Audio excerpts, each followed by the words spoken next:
অমাবস্যার গভীর রাত, চারদিকে নিস্তব্ধতা, শুধু মাঝে মাঝে ঝিঁঝি পোকার শব্দ। গ্রামের শেষ প্রান্তে করিম একা হাঁটছিল। তার হাতে একটা ছোট্ট টর্চ, যার আলোয় সামনের পথটুকু কেবল দেখা যায়। করিম বাজার থেকে ফিরছিল, কিন্তু আজ তার মনে অজানা ভয় কাজ করছিল। হঠাৎ দূরে একটা সাদা শাড়ি পরা মেয়েকে দাঁড়িয়ে থাকতে দেখল। মেয়েটি মাথা নিচু করে দাঁড়িয়েছিল, চুলগুলো মুখ ঢেকে রেখেছে। করিম একটু থমকে গেল। এই গভীর রাতে এখানে কেউ কেন দাঁড়িয়ে থাকবে? সে সাহস করে জিজ্ঞেস করল, কে তুমি? এই সময় এখানে কি করছো? মেয়েটি ধীরে ধীরে মাথা তুলল। তার চোখ দুটো অদ্ভুত লাল, আর মুখে এক অস্বাভাবিক হাসি। করিমের শরীর কাঁপতে শুরু করল।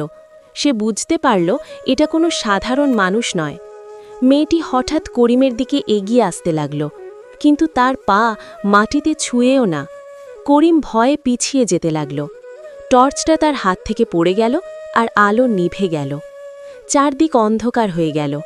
সেই অন্ধকারের মধ্যে করিম শুনতে পেল ফিসফিস করে কেউ বলছে, তুমি আমাকে দেখতে পেয়েছ, এখন তুমি যেতে পারবে না।